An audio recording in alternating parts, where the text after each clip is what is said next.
Before I gavel in, I want to thank our hosts for today. President Ricardo Solis, sir, thank you, and the South Texas College for the courtesy in allowing us to use your Regional Center for Public Safety and Excellence for today's very important field hearing. President Solis, would you like to say a few words to us, perhaps to the crowd? And just Certainly, thank you. Good morning. My name is Ricardo Solis, president of South Texas College. Welcome to our facility. We are a large system, one of the fastest growing college systems. We're in 2 counties, 6 campuses. However, today you are in the most unique campus, one that encompasses a strategic location. We're basically less than a mile from the bridge, from the river. And for us, U.S. Mexico is the most dynamic growing locations, and we're very proud to be here, and we're looking forward to continuing growth and development, especially now what's taking place with education and our students. In fact, we're the only college system in the nation that is working with the Mexican manufacturers, which are U.S. companies across the border, and also providing online education as well. So we're very proud of that achievement.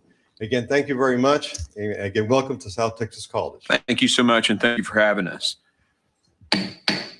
The committee will come to order, and without objection, the committee may recess at any point. The purpose of this field hearing is to break out of the bubble in Washington and speak to a variety of leaders who oversee those on the ground dealing with Secretary Mayorkas's crisis at our southwest border on a daily basis. And I now recognize myself for an opening statement.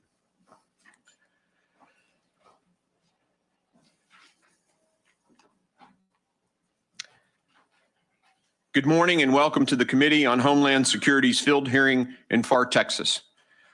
We came to Texas for this hearing for several reasons: to get members of Congress and their staff out of the cubicles back in Washington and down here to the border to see it for ourselves. You cannot read about being a doctor and then go do brain surgery. My life experience has taught me, whether it was as an Army infantry commander or a physician needing a CT scan before deciding a treatment plan, or the CEO of my company, it takes the leader getting on the ground, seeing what's going on to make well-informed decisions. We also want the people on the border to know that Congress cares, that we see the plight of your communities. Now, this was supposed to be a full committee, but as you can see, the Democrats are not here. They decided to not show. Why? Well, they said coming here was just a political stunt. You tell me, taking a hearing to the point of the crisis for a firsthand view, or boycotting a hearing because you know we're going to shine a light on the truth. Which of those is a political stunt? I'd say the political stunt is these empty chairs. The Democrats also talk about bipartisanship, how this committee is supposed to be a bipartisan committee. I guess for them, bipartisanship is only when you agree exactly with them. To me, bipartisanship is where you sit down together and debate the issues and talk to try to find common ground and solutions. You can't have bipartisanship if the other side fails to show up for their duty. And in the Army, when someone didn't show up, we called them AWOL, or absent without leave. Their place of duty is at this hearing because it's a full hearing, and they're not here. They're AWOL. And now for the reasons why we're here. Why is this crisis happening? Most of us here today are well aware of the tragedy at the border. 4.7 million encounters, 1.3 million gotaways. We don't know who those people are, where they are. But in the encounter number, we know drug seizures are up, individuals on the terrorist watch list are up, all at record numbers, 6 million people. In just the 2 years of Secretary Mayorkas's reign at DHS, more people have come into this country than all of the 8 years of Barack Obama's presidency and all 4 years of the Trump presidency combined. Why? What's happened? What changed? Now, some may think it's the money. We hear it from the left, not today, of course, but we hear it from the left that more money will fix this issue. But the budget didn't go away. It didn't go way down when Mayorkas was confirmed as secretary. In fact, it went up.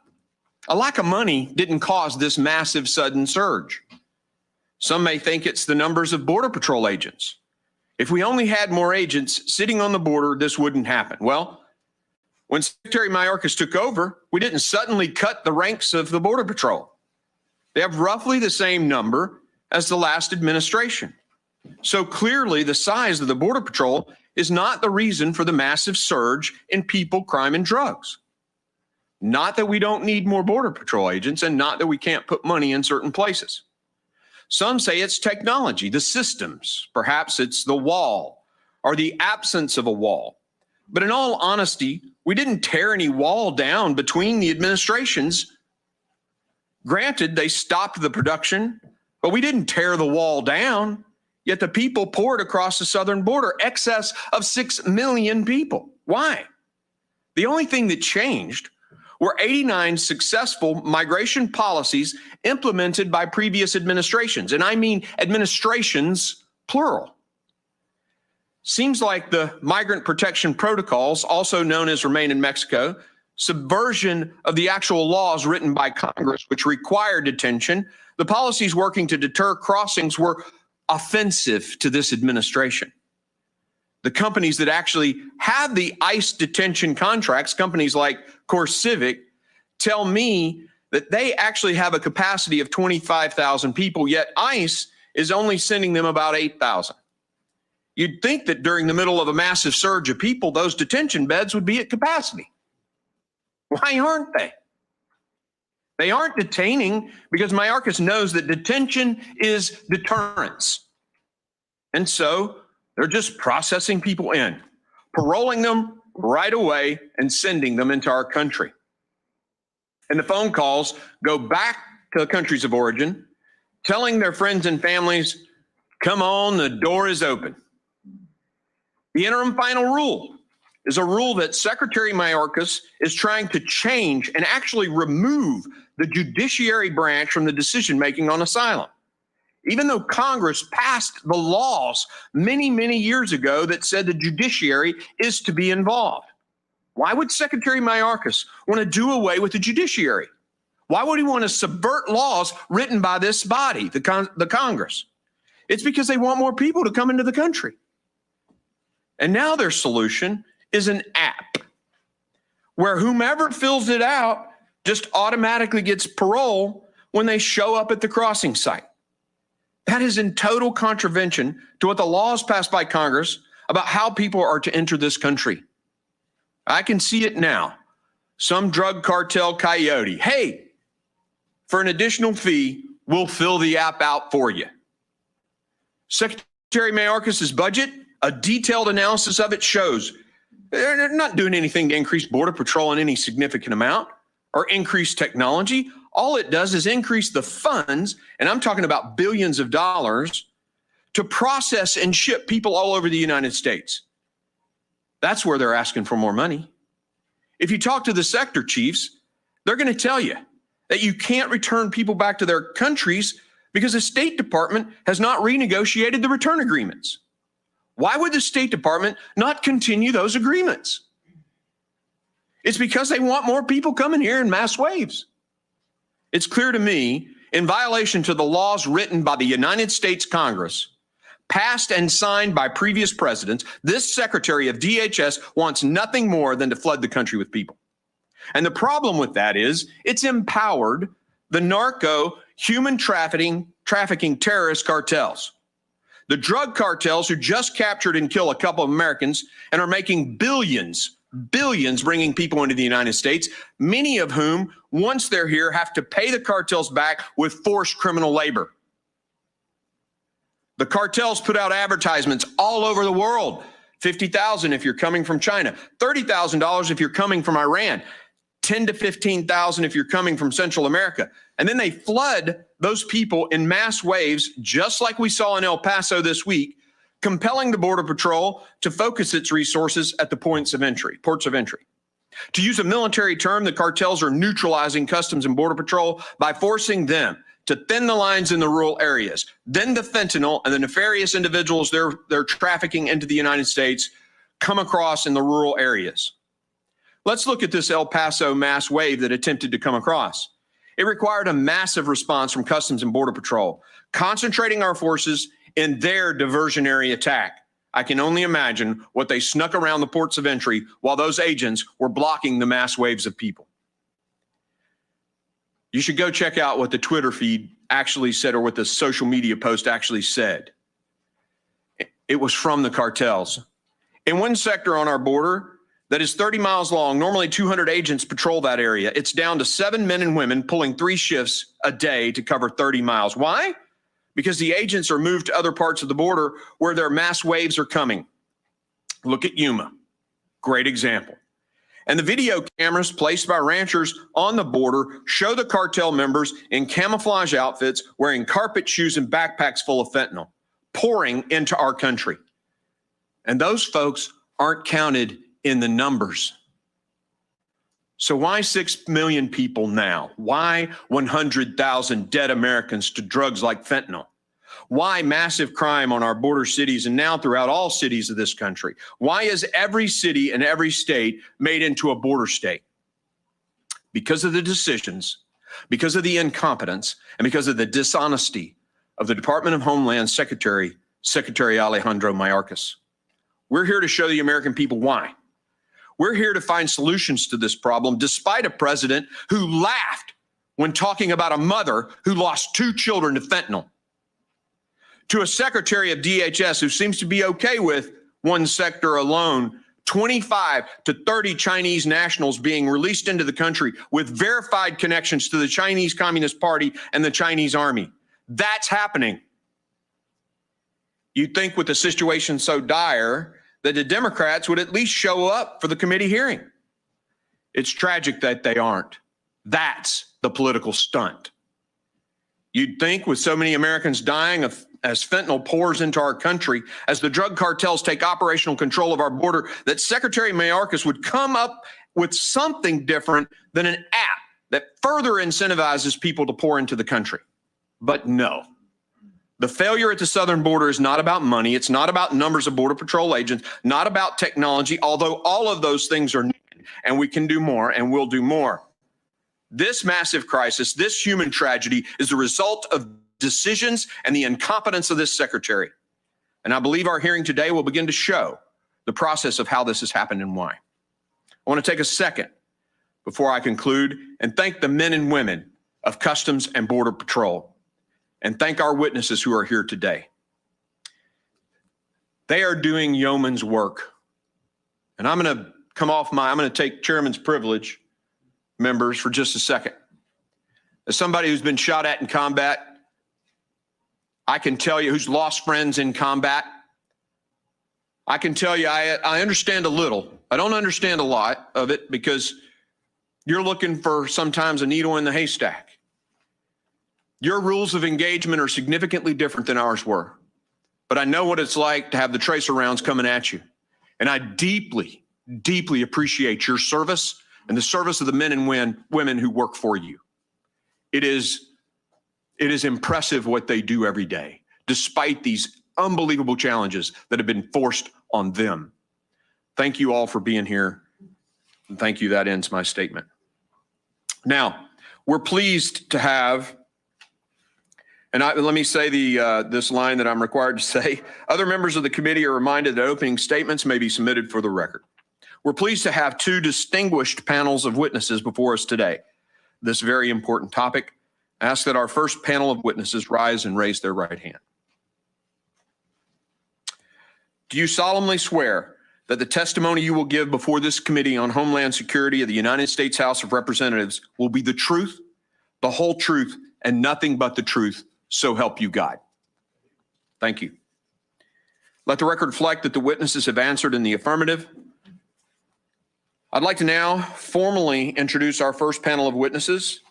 Raul Ortiz has served as the 25th Chief of the United States Border Patrol since August of 2021. He oversees domestic border security operations outside of the ports of entry, including over 5,000 miles at our northern border and nearly 2,000 miles at our southern border. He leads more than 20,000 Border Patrol agents and professional staff across the country in protecting our homeland, and we thank him for his leadership in his efforts to keep us safe. Steven Cagen serves as the Assistant Director for Homeland Security Investigations and leads the efforts to combat transnational organized crime.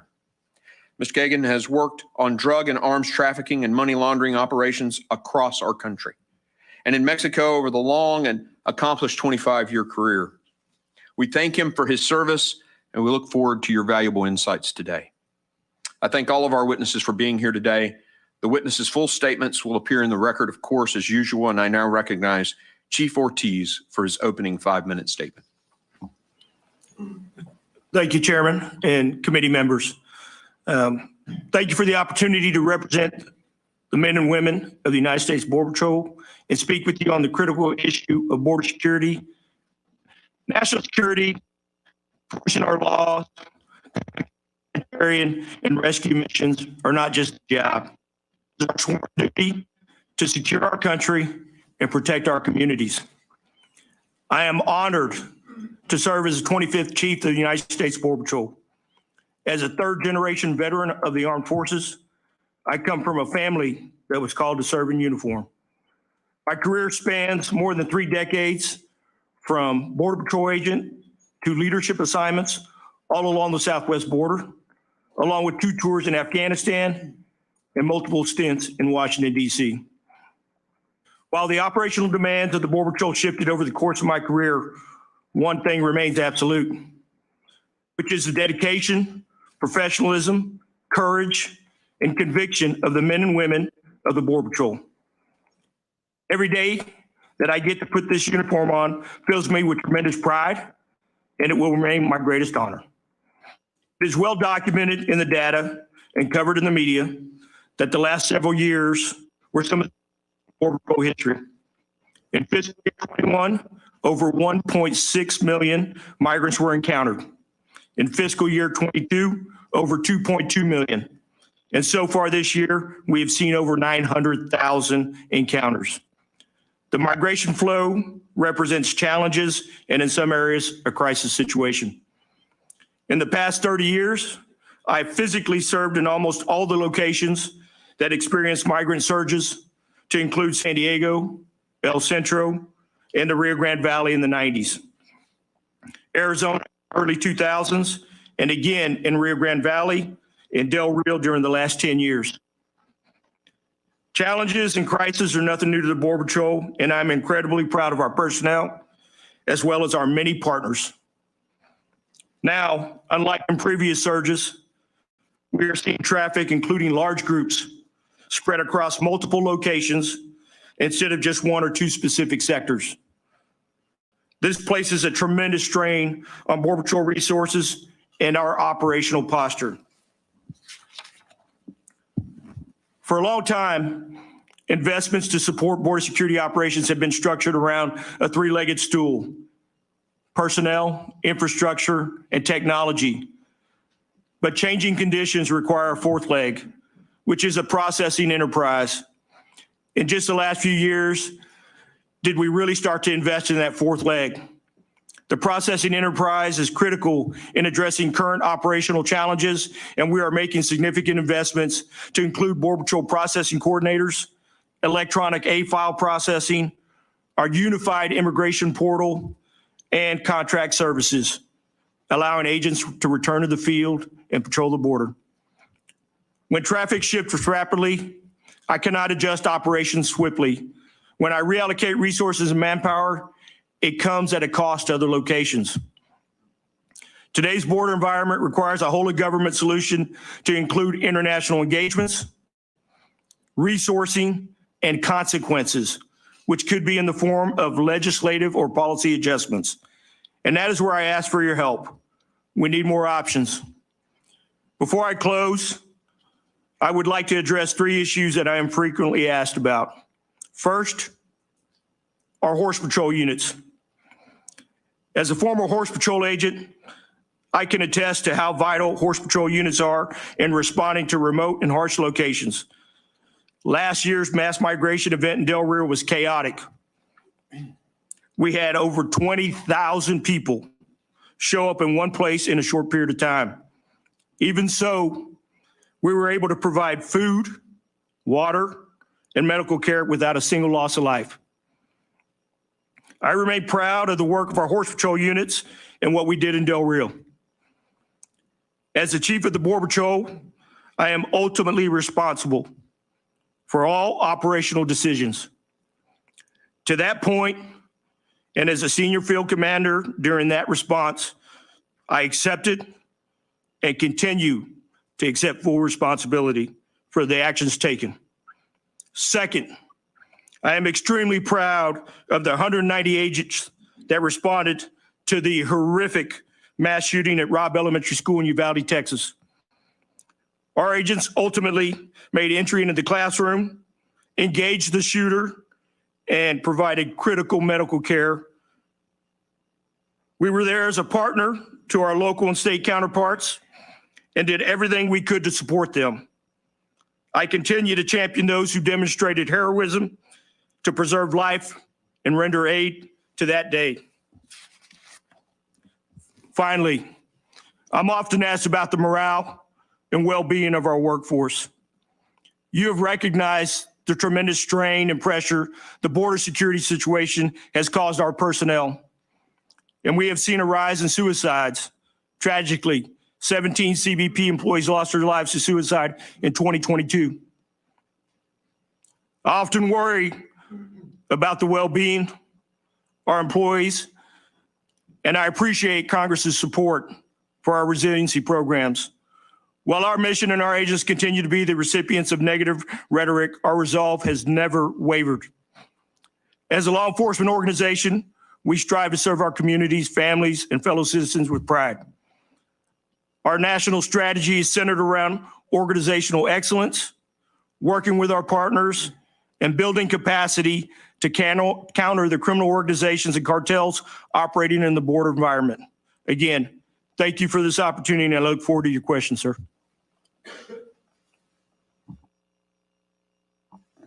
Thank you, Chief. I will now recognize our next witness, Assistant Director Cagen, for 5 minutes to summarize his opening statement.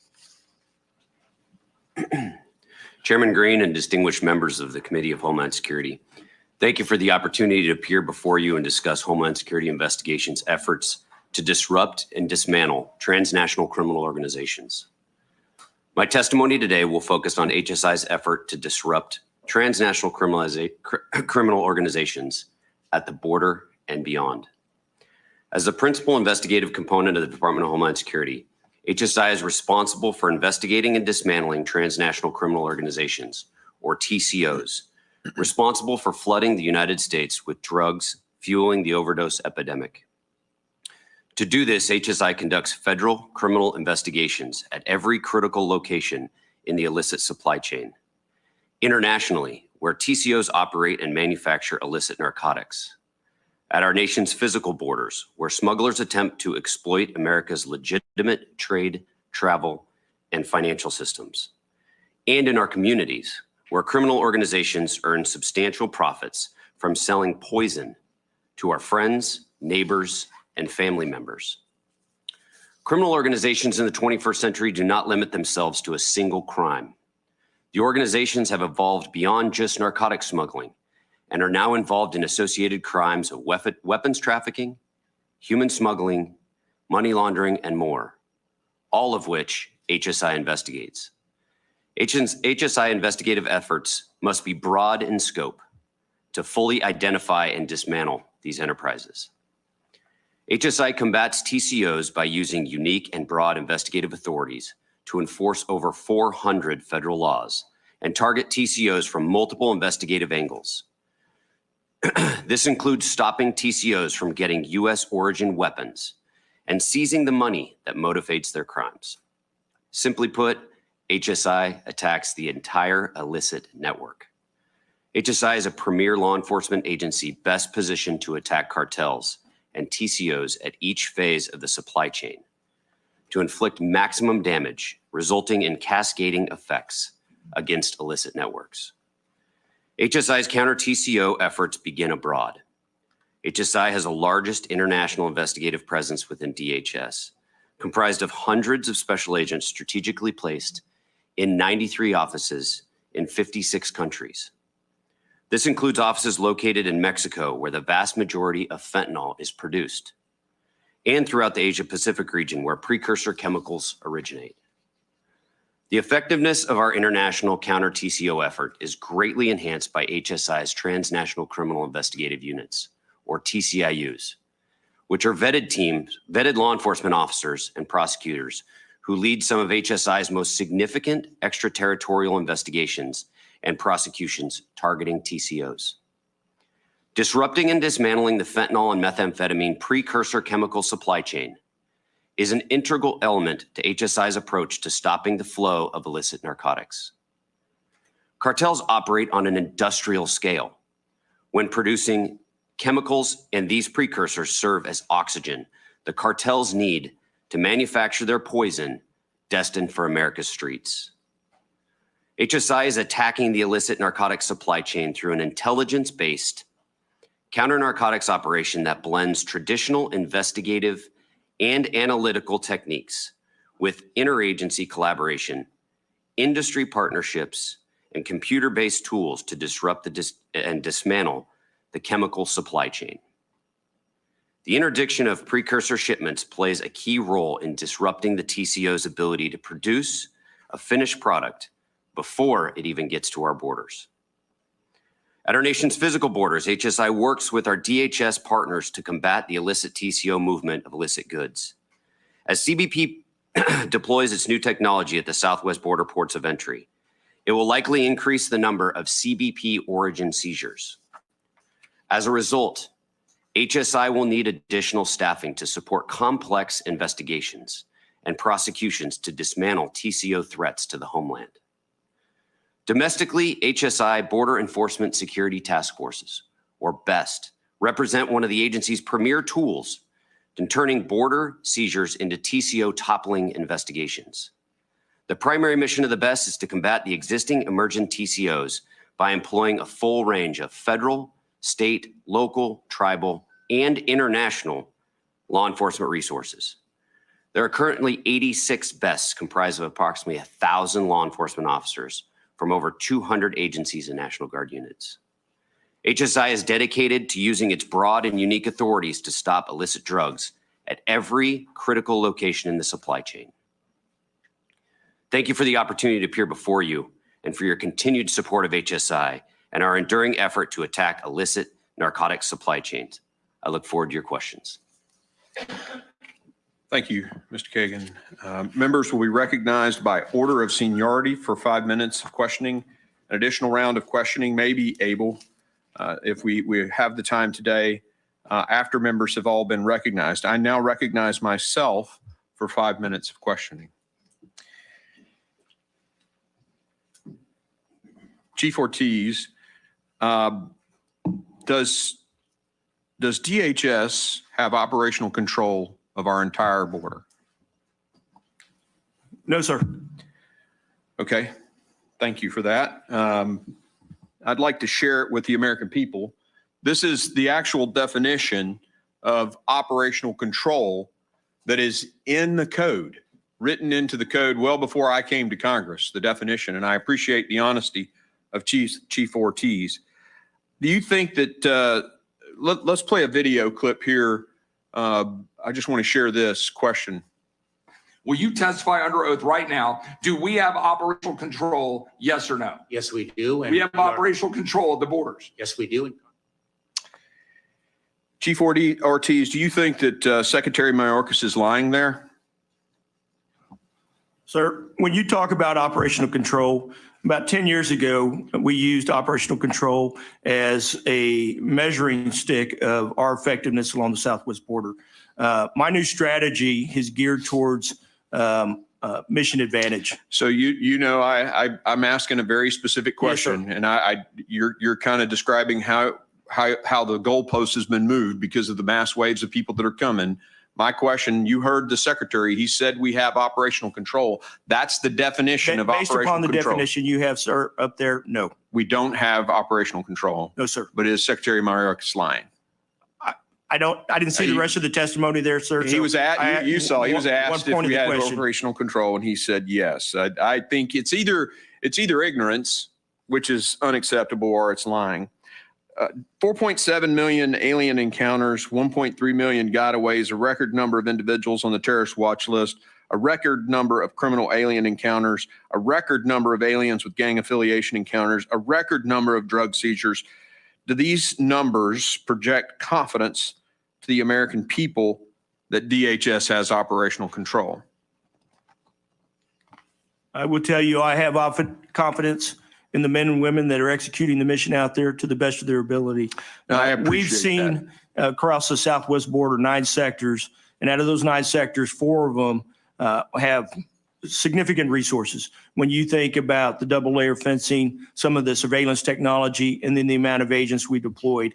But in 5 of those 9 southwest border sectors, we have seen an increase in flow, and that has caused a considerable strain on our resources and really has forced the Border Patrol to move agents and even migrants to some of the other areas. Yeah, I pointed that out in my statement too, that the cartels have figured out if they flood certain areas, you got to shift resources, and that's allowing them to have free reign. That, to me, is the cartels controlling the southern border. Does that? I mean, think about it. Think about it for a second, like you're a military guy, and that's the perimeter, right? Do the drug cartels have control of sections of the perimeter of the United States?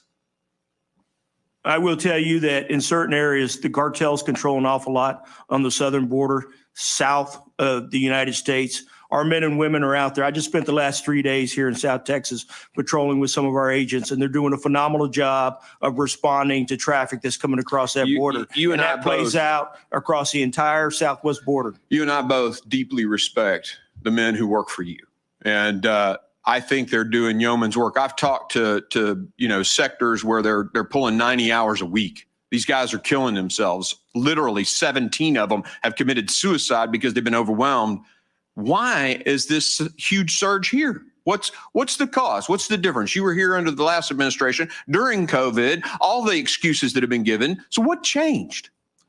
Several things have changed. I think across the world, if you think about it this way, we've seen individuals from 159 countries already this fiscal year. So why do they feel suddenly after January of 2021 that they can come here?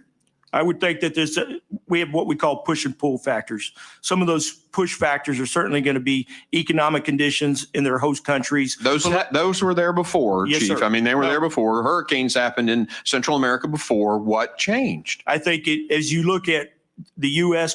and what we're experiencing now with the economic conditions that we have here, when you think about the health conditions that we have here, we're in much better position than most of the countries that we're dealing with just to our south. I would assert to you that all that was there before January 21.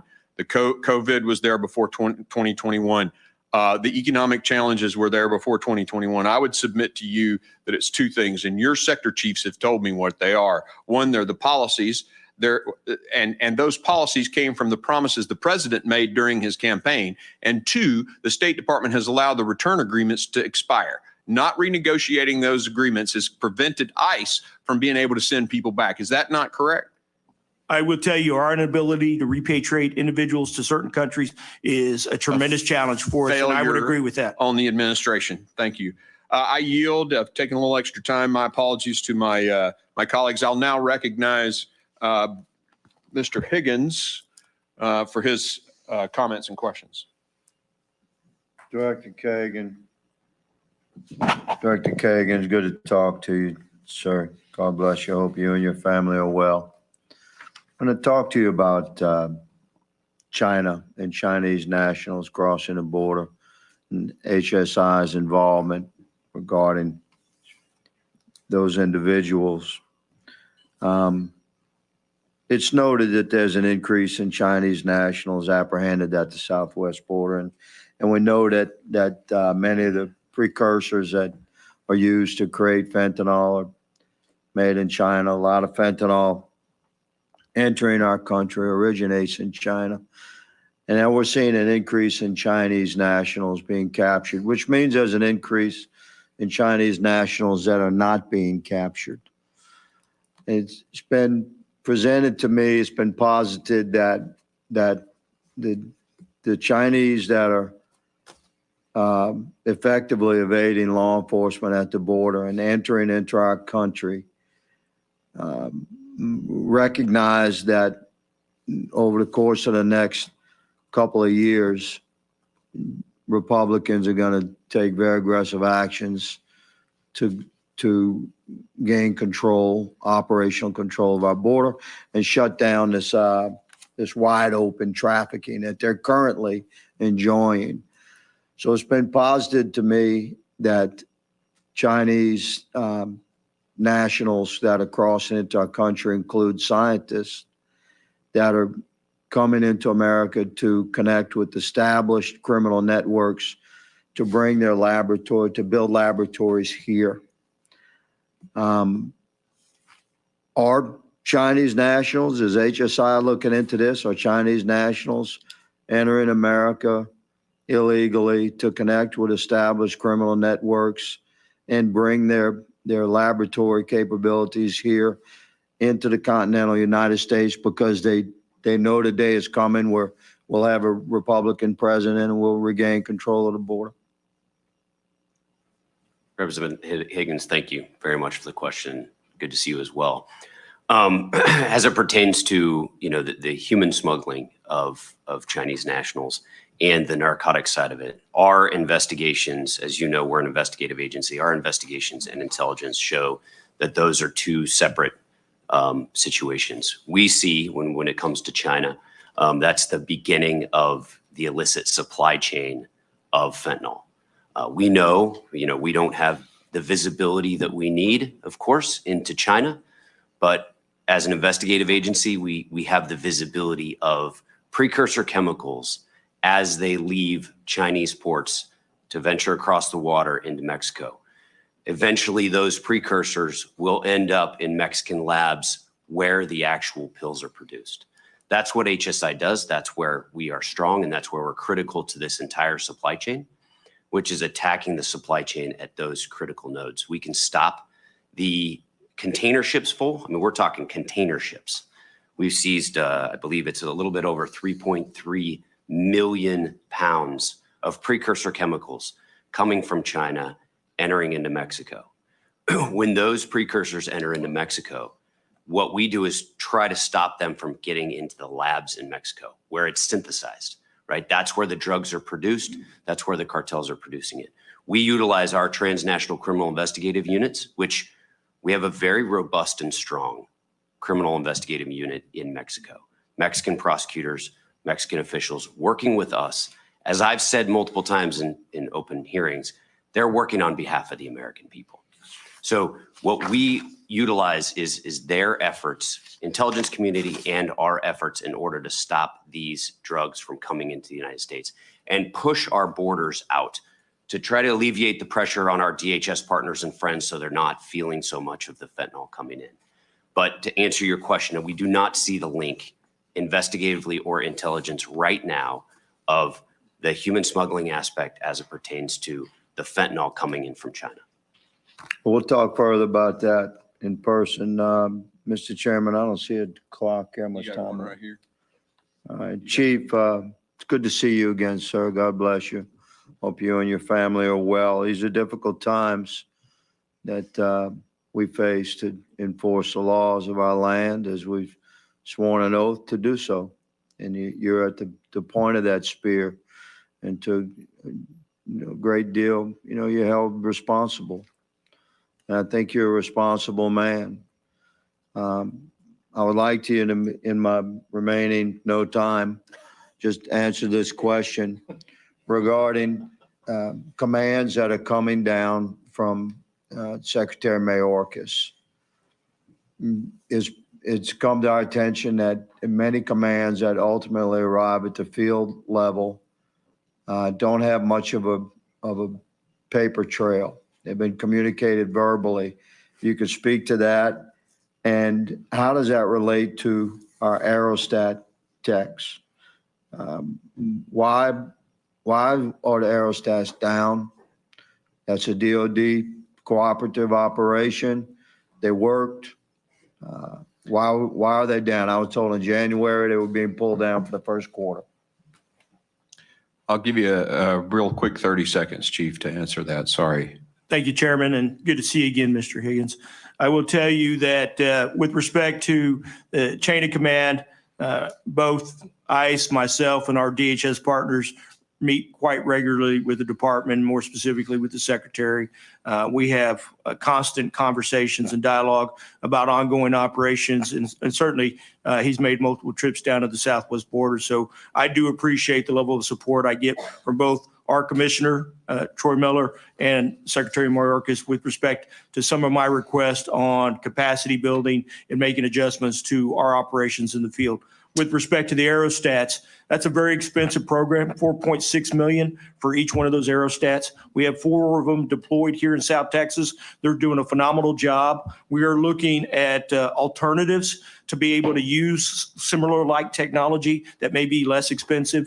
And then we're going to try and do everything we can to incorporate that into our normal operations. Thank you. Thank you. I'll now recognize Vice Chair Guest from Mississippi. Thank you, Mr. Chairman. To both of our gentlemen, thank you for being here. Thank you for the men and women that serve under your command. I want you to know that the frustration and the anger that you may feel today is not directed at you personally, and it's clearly not directed under the men and women that serve under you, but is directed at this administration, which has not only failed the American public, but has failed the officers that serve with you. Chief, I want to expand a little bit on something that Chairman Green touched on. He talked about operational control of the border, and I think you were very candid when you said that we do not have operational control of the border. I want to follow that up with a question. Is the border secure? We have heard repeatedly from Secretary Mayorkas when he has testified before this hearing. He has told myself, he has told Congressman Bishop that. We heard him tell Congressman Roy in a Judiciary Committee the same thing. We've heard the Vice President say that. The Vice President said in an interview with Meet the Press when asked by Chuck Todd, she said the border is secure, but we have a broken immigration system. Then she went on to say, we have a secure border and that is a priority for any nation, including ours and our administration, but there are still a lot of problems. And so my question to you, Chief, is the border secure? Thank you, Congressman. I will tell you that I'm responsible for the northern border. I'm responsible for our coastal sectors, and I'm responsible for the southwest border. And I'm going to break it down real quick. Northern border, I have 8 sectors up on the northern border, and I've got 1 sector that is experiencing an awful lot of influx of migrants from Canada.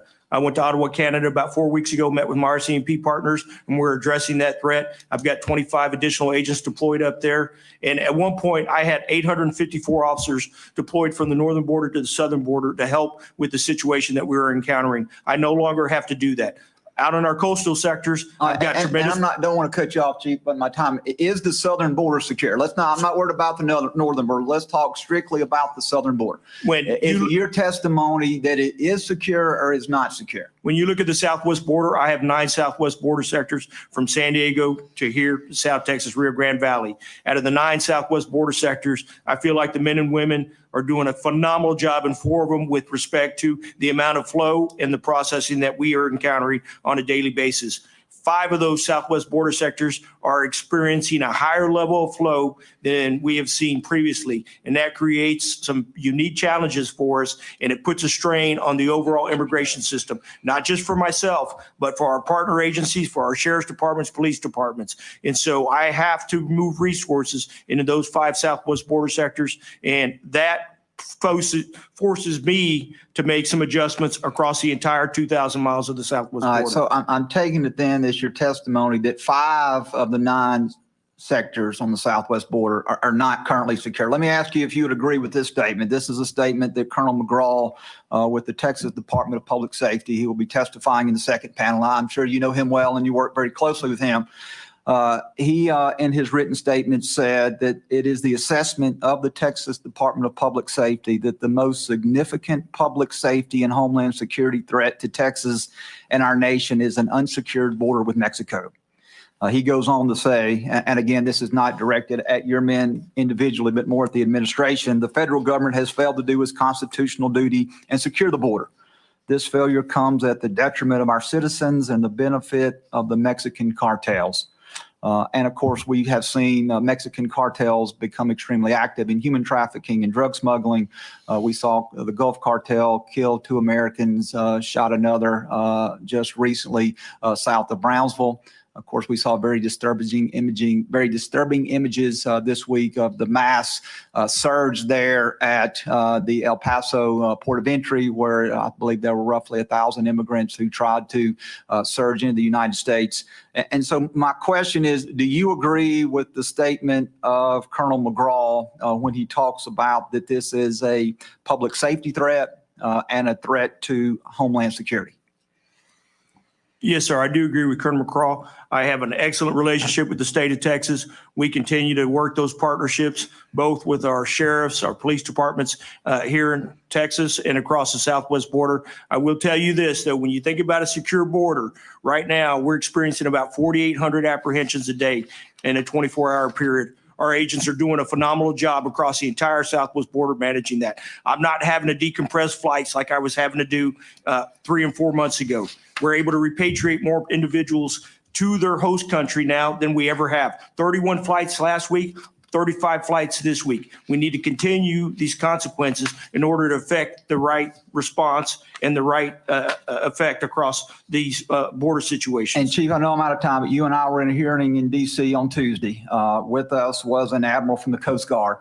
That admiral testified that mass immigration is a national security issue. Do you agree with his assessment? Yes, sir. I now recognize Mr. Bishop of North Carolina. Chief Ortiz, I think you came in here to tell the truth today, sit down and offer some candor to this congressional committee. And I want to start off by telling you that that is a breath of fresh air, and it is inconsistent with what I've heard over and over from administration officials so far. You have candidly acknowledged in responses to questions already that we do not have operational control of the border. You've effectively acknowledged that the border is not secure on much of the southwestern border. I think you might be trying to walk a fine line because you don't want to be insubordinate to your superiors. But if there's ever been a time for candor to a congressional committee, it is right now. And I'm going to ask you about the cause. You've continued to your written testimony. I'm sure that's substantially prepared or revised in Washington. Starts off, evolving global and regional events continue to produce challenging conditions and trends along the southwestern border. You trace the beginning of the fantastic climb in illegal immigration across the border to COVID. I heard you say earlier today, changing conditions. Chief, in fiscal year 2020, the policy was detain and remove. The entire objective was to avoid releasing any illegal immigrant for any reason.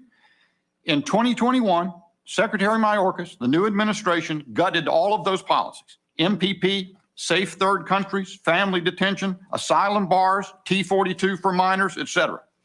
Record numbers resulted. Record numbers followed. Let me say that because I'm going to ask you whether it was result or cause. Be it parole, NTA, NTR, et cetera, illegals are apprehended by Border Patrol but allowed to remain non-detained in the U.S. Now, I want some candor, Chief.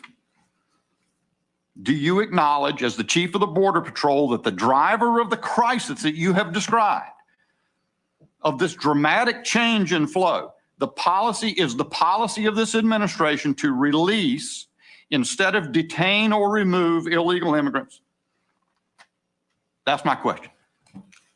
Congressman Bishop, thank you for the question. I will tell you that law enforcement is pretty simple, sir. You have to have capacity and you have to have consequences. And anytime you don't have consequences, you're certainly going to see some increases. And we continue to try and repatriate individuals back to countries that we can repatriate. But it's been a challenge for us because what we saw this past year were individuals from Cuba, individuals from Haiti, individuals from Nicaragua, where we have a difficult time repatriating. It's not my responsibility. I work closely with my ICE partners to make sure that we're able to expel or, return individuals back to their host countries, but it has been a significant challenge for us. And I do think that has been a driver of some of the increases that we have seen. So you've attenuated that a little bit, Chief. I appreciate, again, I think you've been candid in that answer, but you've attenuated it. It's a driver of some of the increases. Sir, we're all familiar with this chart. I mean, we see it in our sleep, right? I came into Congress down here in fiscal year 2020. And I visited as soon as I came down to the border then, and I saw the empty port of entry station where nobody was in there flooded. You'd seen the films from back in May. And here's where we are now, sir. That was December in history, and we've been up in that territory for years. And there's always been 1 billion people live on less than $1 a day. Poor, as Chairman Green said. The cause is the change in policy. Is it not, sir? Will you be candid enough to be unequivocal and clear that that has driven the change? I will tell you, sir, that when I was a deputy chief and the acting chief down here in 2014, a lot of people described what was happening here in South Texas as a humanitarian crisis, a border crisis. And I was very candid, and I said that I think we have a bit of a policy crisis. And I still hold true that we have some policies in place where we need to ensure that the men and women out there patrolling the border, investigating these criminal cartels, are actually allowed to do their job each and every day. And their job is to detain or remove illegal immigrants. Yes, sir. And you've talked about, and your pride, look, I want to say this, your pride in the men and women you lead, and I know what the circumstances is that compels you to come in here and show this level of candor to this congressional committee, and that's the men and women that you're serving, because they're under stress like they've never seen. And it is an abomination. It is despicable that people in Washington would set policy that would cause that to those men and women, and that would cause the inhumane destruction of lives that you see to migrants who are coming over in these conditions, and that would cause the devastation that's spreading throughout the United States in consequence of that. I want to thank you for telling the Congress what your duty compels you to tell us, which is the truth. Thank you, Chief Ortiz. Gentleman yields. I recognize Mr. Jimenez from Florida. Thank you very much. And thank you, Chief Ortiz, for your candor. You're in a tough spot. Okay. And I know. I have a question for you. Supposedly we have 1.3 million getaways that we know of. What is your estimate of the people that we don't know about that got away? Thank you, Congressman Jimenez, and good to see you again, sir. I will tell you that the got away number is a number that for a long time was associated with art. It was our agents out there actually cutting swaths of country and using, footprints as an indicator as to what we were seeing out there. That was our situational awareness. With the investments that this Congress has made into the Border Patrol, CBP as a whole, we have greater situational awareness now than I've ever had. My confidence level in that got away number continues to increase. Is it 100%? No, sir. At 385,000 got away so far this fiscal year, we continue to refine that number. I've got to do a better job of accounting for the actual encounters. Chief, I have limited time. I just need a number. What percentage of the 1.3 that got away? How much more do you think got away that you don't know about? In my estimation, based upon the situational awareness that I have, probably be between 10 and 20%, sir. More? Yes. Okay, thank you. Mr. Cagen, HSI, I equate the chemicals coming from mainly China as being the weapons. And then I equate the cartels as being the soldiers. You spoke a lot about the weapon, trying to stop the flow of the drug or the precursor chemicals, et cetera, et cetera. I didn't hear much about the soldiers, the cartels themselves. What are you doing about the soldiers? Thank you for the question. Good to see you again. The cartels, the TCOs as a whole, we investigate them together. So you're breaking it up separately. We don't break it up separately because one needs the other back and forth. The work that we're doing to go after the cartels in Mexico and push the borders out is definitely done on the ground with our men and women within all of the U.S. government, and our partnerships. One thing that we are strong with is the partnerships with Mexico. I do understand that over the years, different political pressures in different areas swing, but on the ground as HSI working with our partners, we have great partnerships, a huge vetted unit that is very strong. I believe it's just around 60 active criminal investigations on the drug cartels as we speak today, and they're very strong in how they operate. Are they That is- being, is that being conducted investigations in Mexico? Are they going to be charged in Mexico? Are they going to be charged in the United States? Where are these soldiers going to be charged? And It depends. It depends on the investigation, the level of the investigation, whether it's the leaders of the cartel, whether it's the henchmen, whatever it may be. It depends on where they're prosecuted. We extradite people often to serve, to come in front of a jury here in the U.S., but we also then help, and this is why we're so strong with our Mexican partners, because we work cases that are mutually beneficial. So Well, if they're trying to go after corruption, again, if I they're have, I trying only to have go limited after, time, and I need to get to some points that I want to make. Sorry to cut you off. that's fine, sir. Okay. Would it surprise you? According to the LA Times, Mexican overdoses, people that died in Mexico, okay, numbered something like 1,700 in 2020. They numbered over 100,000 here in the United States. And even taking into account the difference in population, by my math, it's like 25. We are 25 times more likely to have an overdose death in the United States than we are in Mexico, which seems kind of strange to me, seeing that that's where the stuff is produced. So it's one of two things. Either they're vastly underreporting the overdose deaths in Mexico, which then would make the Mexican people go a little bit, be perturbed at their leadership for not doing something about it, or there's something going on, some kind of unwritten rule that maybe they produce it there and they don't really sell it there, they don't push it there, but they do push it up here. So I'm really disturbed about that. And so these numbers continue to rise. We don't have control of the southern border. The testimony from the chief says that the cartels now control the southern border, many portions of the southern border, and these soldiers are killing 100,000 Americans. And so I'm not sure what it is that you're doing, but whatever you're doing, I don't think it's enough at this point. Sorry. Thank you. My time is up. Gentleman yields, and I recognize the gentleman from Texas, Mr. Pfluger. Thank you, Chairman. America, wake up. Look over here to the side, to the colleagues that should be here, to my Democrat colleagues. How disrespectful is it? Chief, thank you for being here. Director, thank you for being here. Please tell everyone in your organization, thank you for their service. It's extremely disrespectful of my Democrat colleagues to not be here, to not support those who would put their lives on the line to keep our country safe. America needs to wake up to that fact. Chairman Thompson said last year that he would have a border hearing, and he never did. And now he's acting as a partisan agent.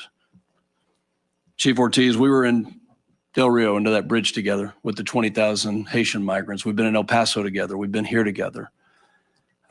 You've mentioned that we don't have operational control of the border, that in over 50% of the southwest border that it's not secure. You've talked about capacity and consequences. And my question for you is, have you shared as the expert, I'd like you to channel that first and second year Agent Ortiz, Officer Ortiz, the tactical expert. Have you shared your recommendations of how to secure the border with Secretary Alejandro Mayorkas?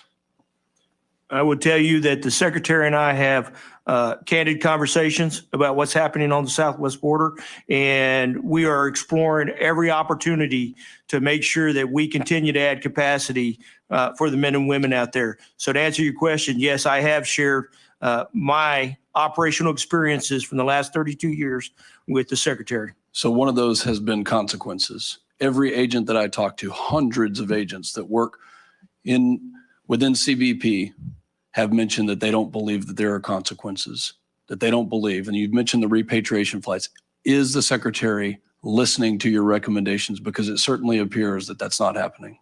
Yes, I will tell you that the secretary and myself have increased consequences for criminal aliens. We've seen more criminal aliens apprehended in the last 24 months than we've seen previously, and we continue to prosecute, work with our DOJ partners and our AUSAs across the southwest border. We are sitting at about a 93% acceptance rate.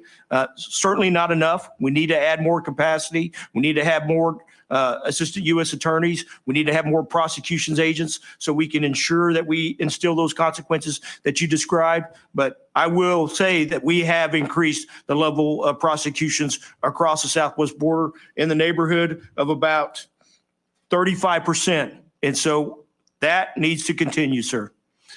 Chief, when you look at the cartels and the fact that they're making billions of dollars off of the human trafficking, the smuggling of drugs, the humanitarian crisis. 53 people died in a tractor trailer in July of last year south of San Antonio, not too far from here.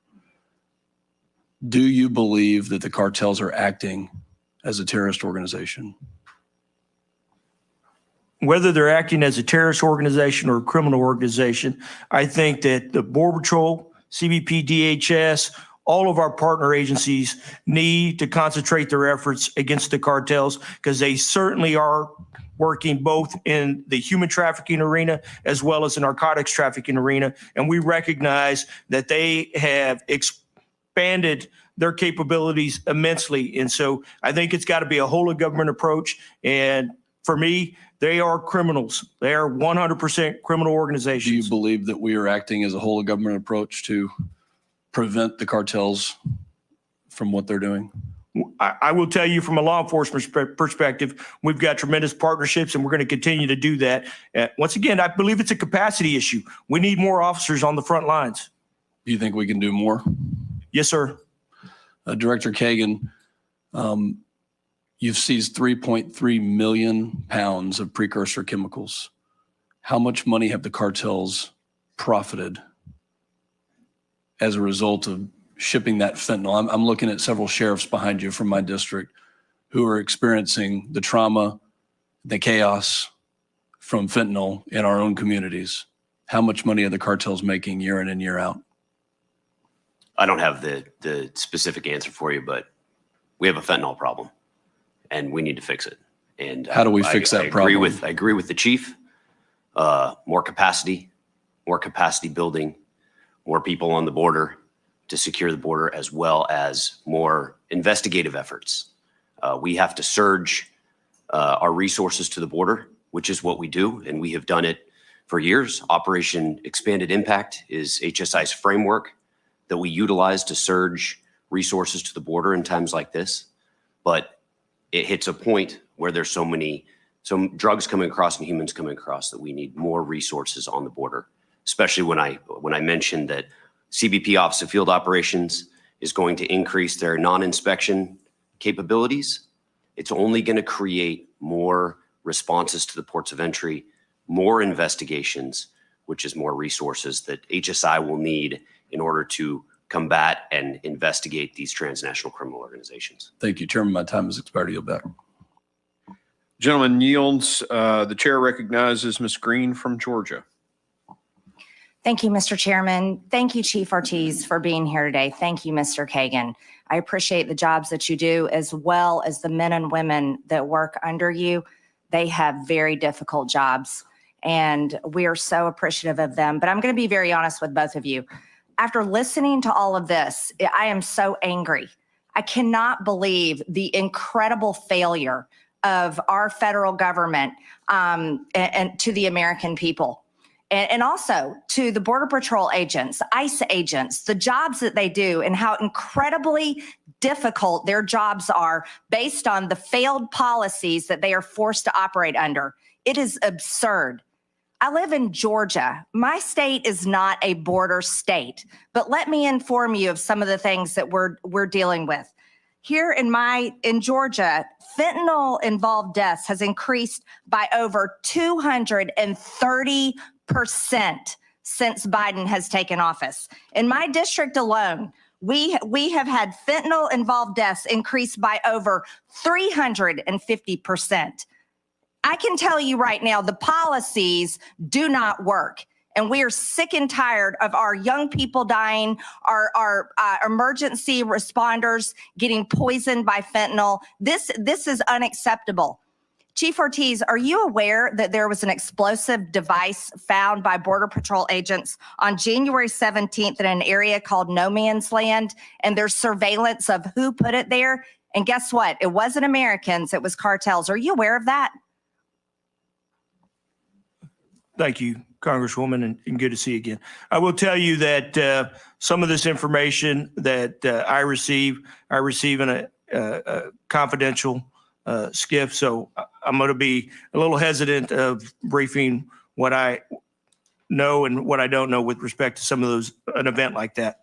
I understand, Chief Ortiz, but I'm not going to be confidential because I think people deserve to know. Our Border Patrol agents should not be in those type of conditions where they are at risk of being blown to pieces by the cartels, who, by the way, are criminals. And they should be treated as such. As a matter of fact, I've co-sponsored legislation to declare war on the cartels because they are definitely declaring war on us, the American people, and our Border Patrol agents. And I've had enough of it, and I know Americans have had enough of it. Mr. Cagen, are you aware of such explosive device being found by Border Patrol agents? I am not.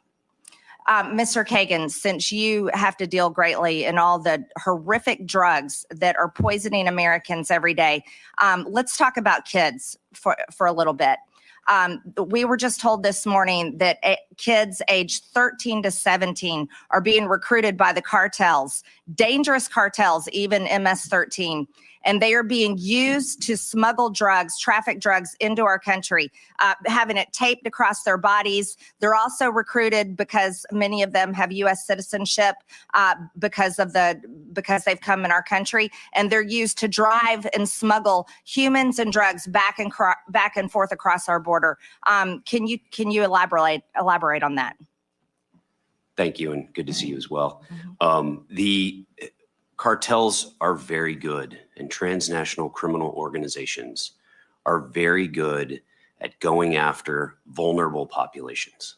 You see that with the immigrants that are coming up. You see that with, as you're talking about, kids. This is something that has gone on for a long time.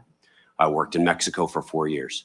So here, seeing cartels, seeing TCOs go after vulnerable children and vulnerable populations is something that definitely happens. They will go after any vulnerable population in order to move their drugs north and or move their guns and profits south. Yes, so, but yes, Mr. Cagen, let me interrupt you for a minute. This has been a large increase in just the past 2 years and how many teenagers and even children are being used to traffic drugs. The increase is there, and it's showing that the policies are failing. I'm sorry, ma'am, I didn't catch the question. I said there's Apologize. been a large increase in children being used trafficking drugs into our country and being recruited by gangs. And it's just happened in the past few years, and the policies are failing. So what change needs to be made? I don't have data on the increase in children being used. My time that I'm speaking about goes all the way back into 2007 to 2010 when I was in New Mexico. So I don't have any comment on increase or decrease. So that's not, as an investigative arm of DHS, not here to focus on. Well, I can tell you right now, I have the statistics. Deaths of 350% in the past 2 years in my district from fentanyl. That's proof that the increase is there. And we are devastated. Sorry, I didn't mean to be disingenuous. There is definitely increase in fentanyl coming here. There's definitely, we all have seen the increase in death in children. I was just on a panel a few months ago sitting next to 3 parents who had lost their children. It's the hardest time that I've ever had to testify in my entire life. Then I think, you know what, I think you guys, and I'm going to be really honest with everyone, I could care less about politics at this point. All I care about is policies put in place that allow our great men and women to do their job to secure our country. And our country is not safe. And our people are being poisoned by fentanyl every single day. I cannot believe it's the #1 cause of death of people from ages 18 to 45. That is unacceptable. And I think that we need to all be honest, and who cares about who our boss is and who cares about who's in office? We need to be honest and forthcoming about the changes that need to be made to secure our country, because America is all of our home. No, it doesn't matter about Republican, Democrat, or who cares. It's everybody's home. And what I would like to see done is real frank conversation about what to do to fix this problem. Thank you very much. The gentlelady yields. The chair recognizes Mr. Lalota from New York. Thank you, Mr. Chairman, and thank you, Chief and Director, for being here. Most of us in this room and back at home learned in about the 11th grade that in the legislative branch, we pass the laws and we appropriate and authorize the money, and the executive branch enforces the laws and spends that money. And my question is to you, Chief, with respect to fiber optic sensors and light posts, because the frustration the Congress and this committee is, we've done our job. We've authorized the money. The appropriators have appropriated that money. We've sent resources to the executive branch. We're frustrated that the President and Secretary Mayorkas have failed to enforce those laws and properly utilize those resources. So my question with respect to the fiber optic sensors, which we understand are an important piece to our border security, can you tell us the status of these sensors? Are they on? Where do they exist? And have any of them been turned off, Chief? So I'm going to work that backwards. Thank you, Congressman, for the question. None of them have been turned off. We have them deployed across various locations along the southwest border. I would prefer not to share exactly the location, but I will tell you that we continue to expand the linear ground detection system in areas where we're 300 miles of infrastructure was slated to be constructed. That is an ongoing project. We continue to make those investments. We are quite often in the real estate and the environmental process. I checked with my team actually this morning, and even here in South Texas, we have ongoing deployments of underground sensors throughout the area of responsibility. Chief, would the addition of more fiber optic sensors increase our border security? Most definitely, sir. We have areas along the southwest border where perhaps your traditional infrastructure, a wall or barrier system, may not be as beneficial both to the community, to the ranchers, to the farmers, and perhaps maybe a virtual linear ground detection system might be the best course of action. And in those areas, we are certainly working hard to make sure that those systems are deployed. Chief, with respect to the permitting process, we understand and respect people's personal property rights, but can you explain and describe some of the frustrations you've seen with some of the permitting process, Chief? So across the southwest border, we deal with private landowners. We deal with the federal government refuge property. We deal with certainly areas that are protected lands. And so all of that creates a challenge for us. The Secretary has leveraged his CADEX authority to allow us to continue some of these programs and initiatives to ensure that we have those tools that allow us to have situational awareness out there along the southwest border. We're closing gates and gaps. We've already closed 55 of the gates and gaps, and we're remediating the levee system here in South Texas and some of the other areas. And so this idea that, you know, we turned off all infrastructure is inaccurate. We continue to propose recommendations that represent life safety or threats into the community. And we've seen approvals on several of those projects already. Can you describe how long some of the permitting process takes, and what, if anything, is holding you up from the installation of some of this new fiber optic capability? So it varies depending on location.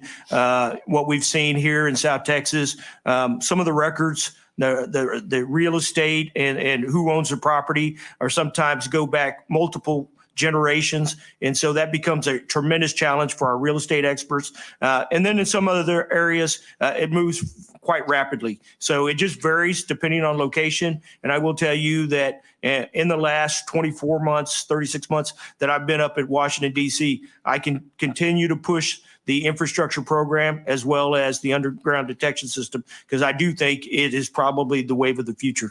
Please continue to give that feedback, Chief. Moving on to the light posts. Have any of the light posts been turned off? No, sir. None of the light posts have been turned off. We are challenged with some of the remote video sensor camera systems. There's a backlog with the supply chain issues that we experience both in our fleet in some of the technology, we're starting to catch up over the last 6 months. And can you describe the lack of operational lampposts and what that could do to border security?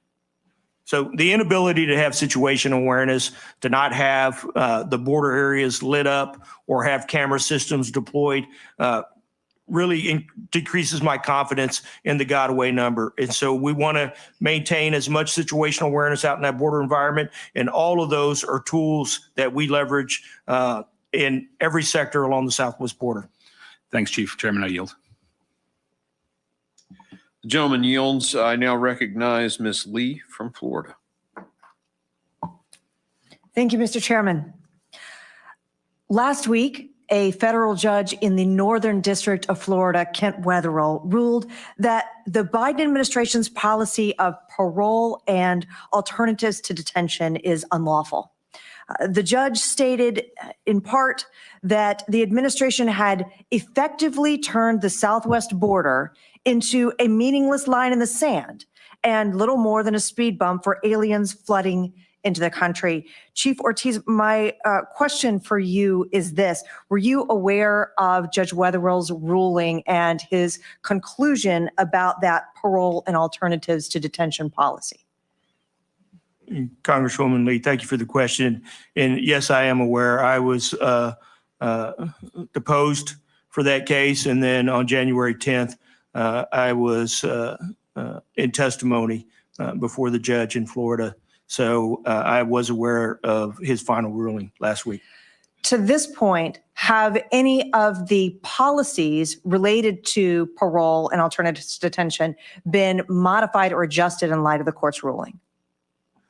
So we weren't paroling over the last several months. Our numbers in the last 60 days have dropped significantly. We're averaging about 4,800 apprehensions. So there wasn't a requirement for us to parole. We release to detention or to ICE enforcement removal operations. And then we've been able to leverage Title 42 considerably. And so we haven't had to leverage that over the last 60 days. So to this point, have any of the policies at Border Patrol been modified or adjusted or had to have been modified or adjusted in light of the court's ruling?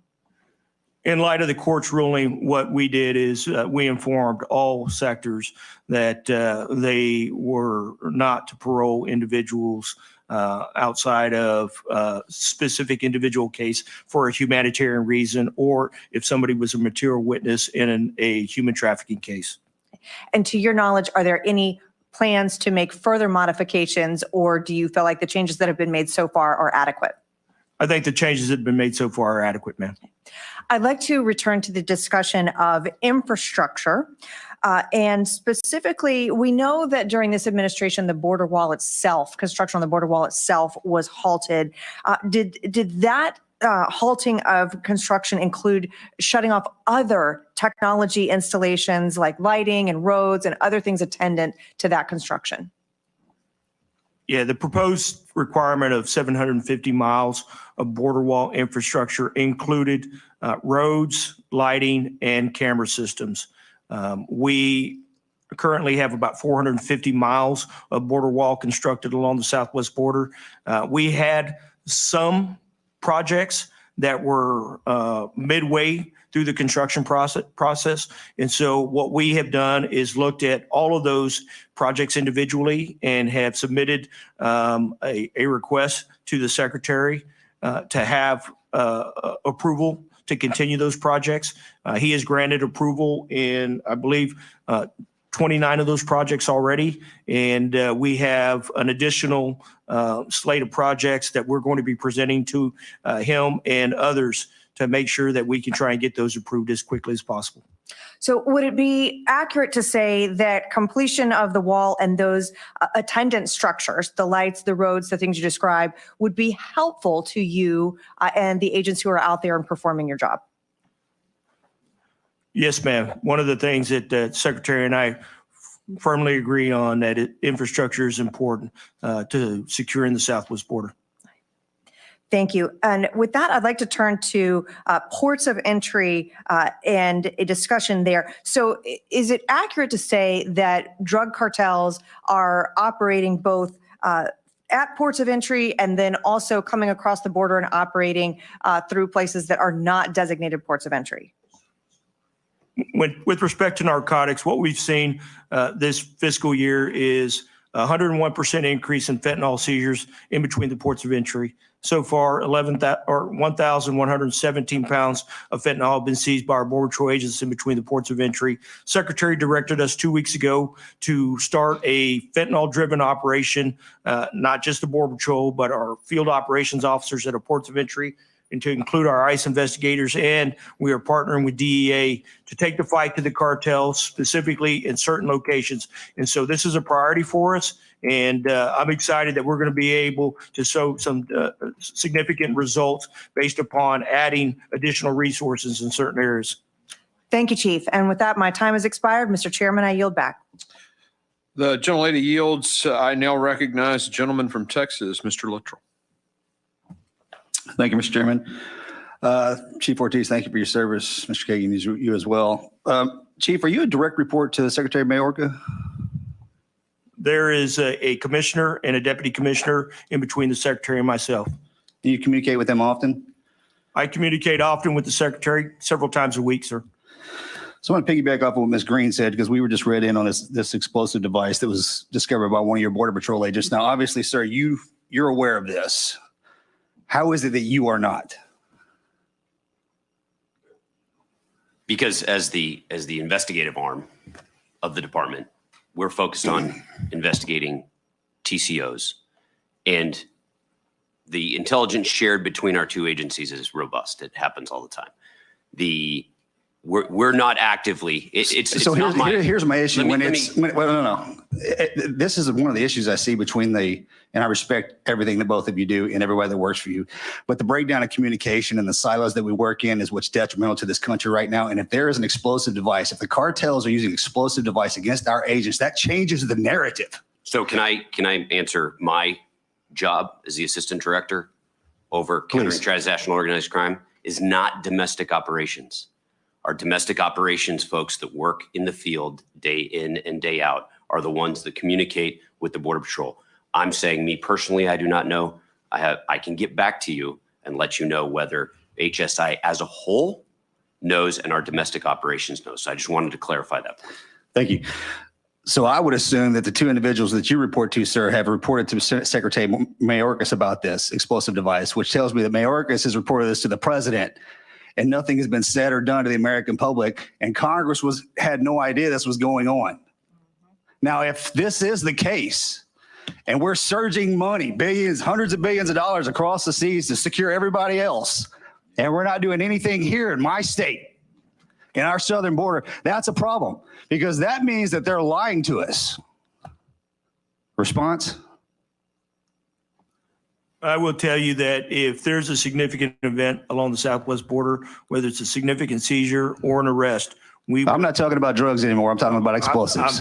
Any significant event, whether it be a terrorist, whether it be a significant narcotics load, criminal alien, high value target, we will coordinate with our investigative partners, and they vary in numbers, whether it's FBI, whether it's the DEA, or our HSI partners. We all belong to Joint Terrorism Task Force. If it's associated with terrorism, every single one of us has an agent or a task force member. And so that information is shared amongst that group. It hasn't been shared with us, okay? And so here's my problem. If you share something of this nature with us, we can help, okay? Another question, Chief. You said consequences, and you said that your agents don't feel like they have legislation, or the legislation is not enforced to support them in their duties. Who specifically is telling you not to do that? What memo and whose name is on the bottom of that so we can go after them? When I say consequences, I'm talking about two things. I'm talking about prosecutions, and I'm talking about repatriations back to their home country. We have to have those tools in our toolkit to be able to deal with the migrant surges that we're seeing right now. with respect to legislative changes or policy changes, that's out of my wheelhouse, Congressman. That is your responsibility. That's the administration's responsibility. My responsibility is to enforce the laws on the books and do everything I can to make sure our men and women have the tools that they need out there to do the job. Okay, so tell me right now which ones you need that are in place that they're not being enforced so we can do something about that. And if you don't have that in front of you right now, please, Bob, get it to me. I will, Or sir. us. Could I interrupt as the chairman just a second? I want to make sure I understand Mr. Luttrell's questions. You're asking which policies need to be reinstated in order for him to do his job? Is Yes, that- sir. Okay. Yes, sir. I'm sorry if that didn't come out clearly. I apologize. That's okay. Go ahead, Chief. Once again, whatever consequences, you can call it migrant protection protocols. You can call it remain in Mexico. You can call it a safe third country. All of the tools that the Border Patrol and DHS have at their disposal are going to allow us to do a better job of managing this border. I yield back, sir. The gentleman yields. And I now recognize Mr. Strong from Alabama. Thank you, Chief. Thank you, Chief. Thank you all for being here today.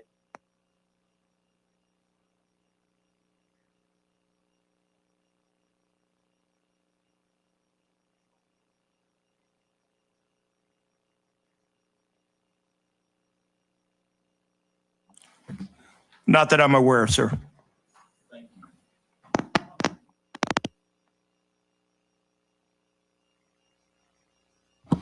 There we go. Thank you. Well, we'll go with this one then. 4.7 million apprehended, 1.3 million evaded, potentially 20 more percent than that. Improvised explosive device being used against U.S. law enforcement. America protects other countries' borders. Chief, do you think it's time that the United States president sends the military to the southern border to protect the American people? Sir, we have our DOD partners operating along the southwest border. As I mentioned earlier, I was down there yesterday evening and the day before, working side by side with our National Guardsmen, our Texas Department of Public Safety partners, and a slew of law enforcement agencies. I will tell you that, to me, Border Patrol work should be done by Border Patrol agents. We do have, I think, opportunities to leverage our partners. Back in 2012, I had 21,370 Border Patrol agents. Right now, I have 19,016. My requirement is 22,000 Border Patrol agents. Until I can get there, I'm going to require assistance from other agencies to include the Department of Defense. But right now, for me, my priority is doing everything I can to add more personnel to my ranks so we can make sure that Border Patrol agents that are out there doing that job. And I thank you. And I think it's time to get 1600 Pennsylvania Avenue on the phone, let them know what's going on down here.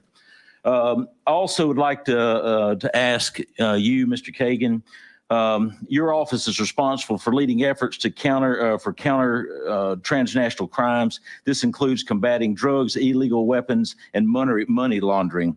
Has your agency seen an increase in criminal activity over the last 2 years as it relates to the surge at the border? Naturally, the surge at the border is going to create more activity because, as I mentioned, the transnational criminal organizations will target the vulnerable populations. And when you have the vulnerable population moving up towards the border and towards the ports of entry, it's going to cause more activity. And that is the reason for our Operation Expanded Impact, which is the framework that HSI utilizes in order to surge special agents to the southwest border in order to support the increased activity. Thank you. Who are the main perpetrators of transnational criminal activity along the southern border? The cartels. Thank you. If we return to the operational policies under the previous administration, Chief Ortiz, how long would it take to get the border under control? Every policy that allows us to repatriate or reduce the flow of migrants is certainly going to increase our operational effectiveness and our ability to control that border. Once again, we're dealing with a different population group.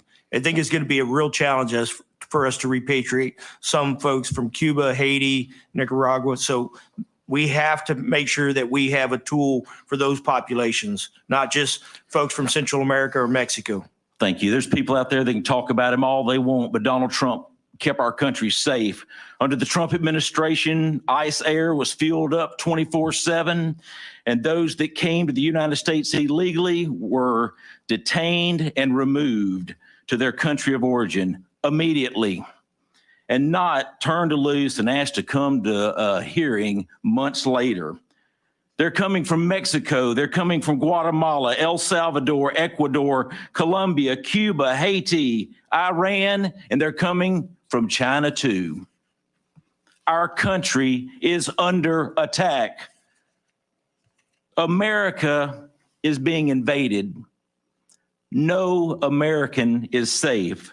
This invasion is not a Democratic issue. It is not a Republican issue. It is an American issue. We have learned more in these hours than we've heard out of D.C. in I don't know how many weeks. I'm a freshman United States congressman. I've been in office for 9 weeks, and we're learning more here than we've heard in the last 9 weeks. I thank each of you, but I can tell you this. The thing I'm most distraught about, there's not a Democrat here. This is an American issue. It's appalling that the Democrats didn't show up and America is under attack. I thank both of you for being here. Gentleman yields. I now recognize the gentleman from Oklahoma, Mr. Burkeen. Thank you, Mr. Chairman. Chief, you've got courage. I see you trying to be respectful, and I also see you being straightforward, and I want to appreciate you for doing that. For you to admit that we don't have operational control at our southern border, again, you've done that in a respectful manner, and you've done that in a straightforward manner, and that took guts. You said a while ago that in 2014, you were plain spoken as well and said that we had a policy crisis. Just for the American people, so we can revisit history, who was president in 2014? Mr. Obama, sir. Thank you.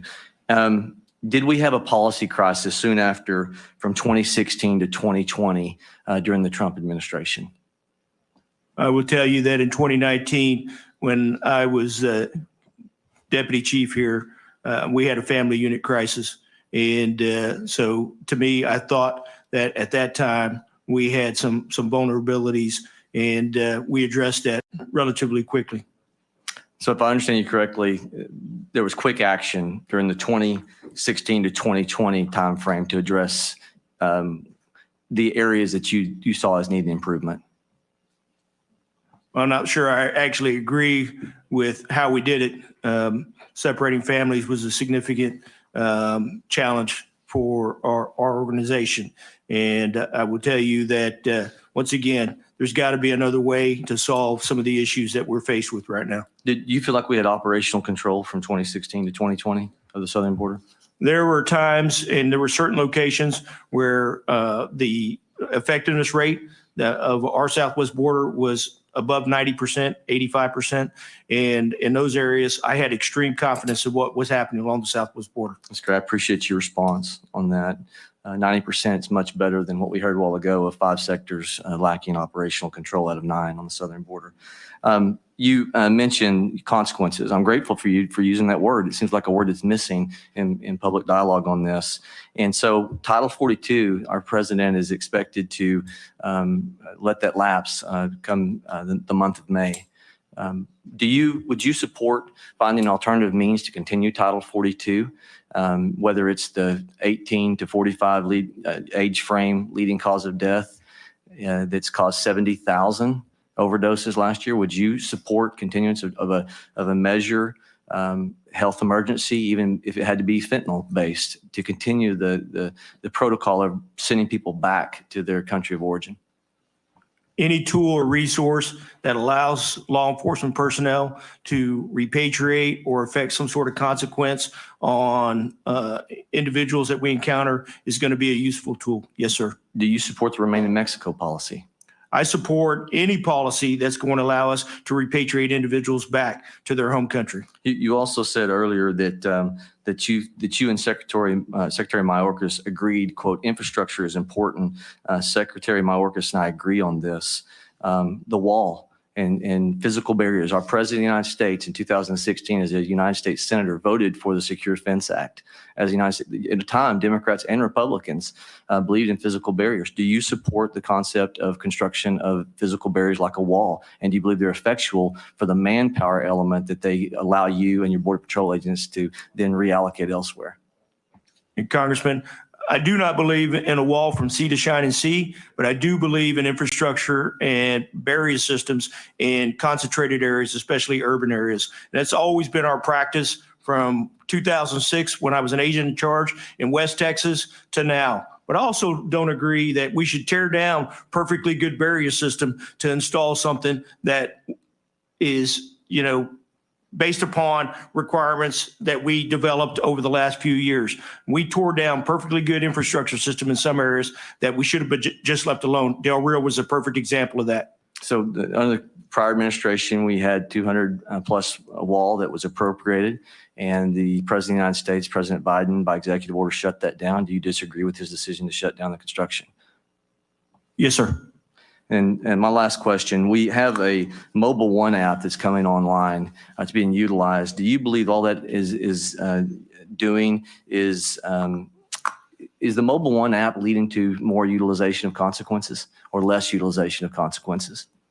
The mobile CBP One app is actually part of the process to ensure that these migrants have an opportunity to schedule an appointment with an asylum officer without having to put their lives in the hands of the cartels or the smuggling organizations. That's a new system. As with any new system, it takes a while for it to develop, and we continue to expand that. One of the things that we recognized about a month ago, as we heard feedback from our non-governmental organization partners, is that there were some gaps, some language gaps, and some gaps that the migrants generally couldn't understand within the app itself. And so we worked with our NGO partners to make some adjustments, and we continue to expand that as much as we possibly can. But I do think it's part of an effective system so folks who want to apply for some sort of immigration benefit can do it from their home country. I thank you. I yield. The gentleman yields. And first, let me ask for unanimous consent of the committee on something. We'll go technical, and then I'll introduce our next questioner. So without objection, the gentlewoman from Texas, Ms. De La Cruz, is permitted to sit on this hearing and ask questions of the witness. Are there any objections? Hearing none, it is my privilege to welcome to the committee the gentlewoman from Texas whose district we actually now sit in. The gentlelady is recognized. Thank you, Chairman, and thank you to my colleagues for allowing me this time to be here with you today. The failed Biden border policy has made technology even more important to keep our American communities safe, to keep our Border Patrol agents safe, and to keep our nation safe. With that being said, the RGV sector, which includes McAllen, Texas, right here where I have the honor and the privilege to represent, has one of the highest drone detections along the southwest border. The cartel drone detections just right here in the Rio Grande Valley sector in fiscal year 2022 was 35,000 drone detections. I'm going to repeat that number for you all because we don't hear it enough. 35,000 drone detections from the cartel that are watching our agents, watching our American communities, and leading illegal immigrants through our southwest border. That being said, out of the 35,000 drone detections, only 10,000 were intercepted. That's it, 10,000. To put this in perspective, the RGV sector only has 31 drones assigned to this sector. Let me repeat that number, 31 drones.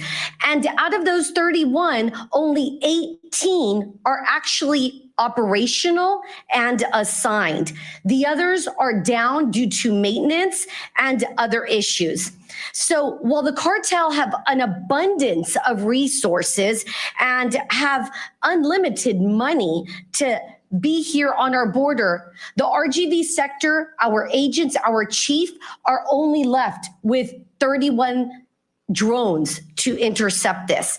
Now, this type of unbalance is unacceptable in the RGV that continues to have high illegal immigration and high illegal drugs crossing our border. That being said, there's other high persistent surveillance, which includes aerostats. There were 7 aerostats here in the RGV sector, and due to lack of funding, 3 have been decommissioned, and the remaining 4 are going to be defunded by the end of this year. With that being said, Chief Ortiz, what is the department currently doing to assist with countering the cartel technology? And again, 35,000 that we detected in the last year. Thank you, Congresswoman. Good to see you.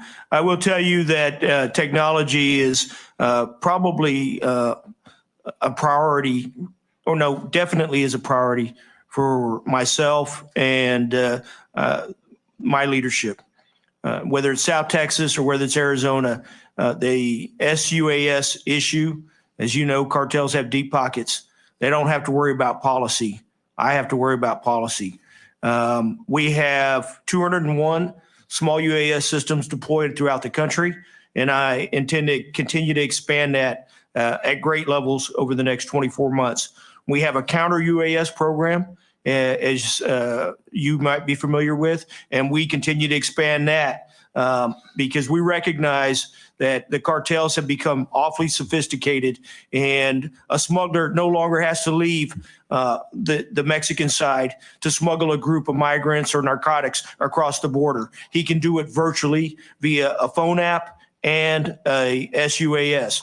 And so we need to continue to expand that footprint, but our policies also have to match that. We have to be able to mitigate those 35,000 drone incursions that you just described. We are on the process, in a process of mitigating a lot of those criminal organizations and being able to exploit where they're coming from, how they're doing it, and we're going to continue to expand that as much as we can. And then with respect to the aerostats, I'm a big fan of aerostats. When I was in Afghanistan, and I think some of the committee members will recall that aerostats kept us safe. And when I came down here in 2013, I was the architect of the aerostat program here in South Texas. And when I went up to headquarters, I expanded it across multiple locations across the southwest border. But it is an expensive piece of technology, and I have to find an alternative for that. Now, Chief Ortiz, can you tell the committee and the members here that are in the audience, can you tell us how deep into American soil have these cartel drones actually come in? So it will vary. Some of the drone technology that the cartels are using are very sophisticated, and we've seen incursions miles away from the immediate border area. For us, we are doing, I think, a tremendous job of identifying where these criminal organizations are operating out of, but we need to expand that. So in my debriefings with Border Patrol, I have heard that these drones from the cartels have come up to 8 miles into American land. Would you say that is an accurate statement? No, ma'am. How far do you believe that they come into American soil? I think it depends on terrain. A lot of areas along the southwest border are very mountainous when you think about what we have in Arizona and El Paso. But then when you think about what we're dealing with here in South Texas and in some areas in West Texas, pretty flat country. So cartels can operate via line of sight. And once again, it really depends on their ability to leverage existing systems, whether it's cell phones and whatnot. We just recently lost some of those aerostat balloons in this past January. So what is the measure that the department is using to fill the gap until we get to the next step? We currently have a team deployed and looking at some alternatives to a similar type of platform, but that's less expensive. What we've seen in the past with aerostats is in these areas, And high Chief winds. Ortiz, I'm sorry, I'm out of time. I'm just going to ask you, how fast can we deploy some of this technology? We're hoping to deploy it in the next 6 months, ma'am. Thank you, and I yield back. The gentlelady yields. I want to thank our panel of witnesses for their incredibly valuable testimony today. And Mr. Cagen, I want to especially thank you. You were a Democrat invited witness and you showed up. So thank you for that. The folks who invited you bailed on you, but thank you both for your service to our country and for being here today. And the members of the committee, they may have some additional questions for you. They'll submit them in writing, and it would be great if you could get that back in writing. The witnesses are dismissed, and our committee stands in recess for 15 minutes. Well done. Well done. Great.